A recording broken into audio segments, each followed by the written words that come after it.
BDBSA app. So last time we met in November, we mentioned a few examples and ideas around people's needs for an app to collect species data. So the requirements are basically listed up there. People want a species capture tool that was BDBSA compatible, that's efficient and simple, mobile device friendly, works offline and online, and has automated upload into BDBSA. So we put together, after that meeting earlier this year, we put together a brains trust with representatives from the regions and the information management team, which is like us, and the level 6 guys who do the system development.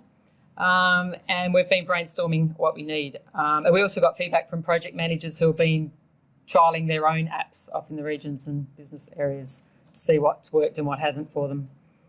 All right, then we split the project into 2 stages. First one was to develop some options for capturing the data.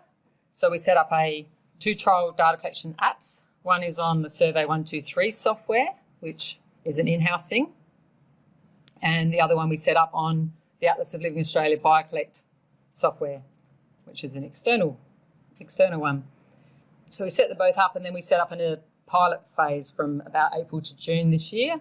We had about 30 people trialling them in different regions, and then we've just recently reviewed the feedback from that. So basically they're both successful in their own way, both got potential, and are both pretty exciting and raised a lot of interest. And there were pros and cons though, which we've captured for both tools. So we'll work through them, and those pros and cons affect some projects more than others. So we'll just jump to have a bit of an overview of them. Now I won't go through them in detail, we're just going to get you excited and interested in, keep an eye on how they're developing. So basically Survey 123, just download the app, open up the projects that you're involved in. This one, BDBSA Field Opportune Data Capture. And then the third screen capture is the first screen you come to, which lets you capture your location spatially. And then you start filling in the fields that basically match the minimum data set for BDBSA. As you scroll down the screen on your device, you go through these next 3 areas of fields. So you can put a photo in.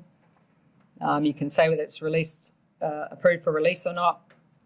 And you can tie it to a BDBSA project, put in your dates, observer names, and then you go on to the species capture where you can narrow it down to fauna or flora, the different taxa groups, and enter by common name or scientific name. All right, and then there's the BioCollect version, which is much the same. I'll just tease you with some screen captures there.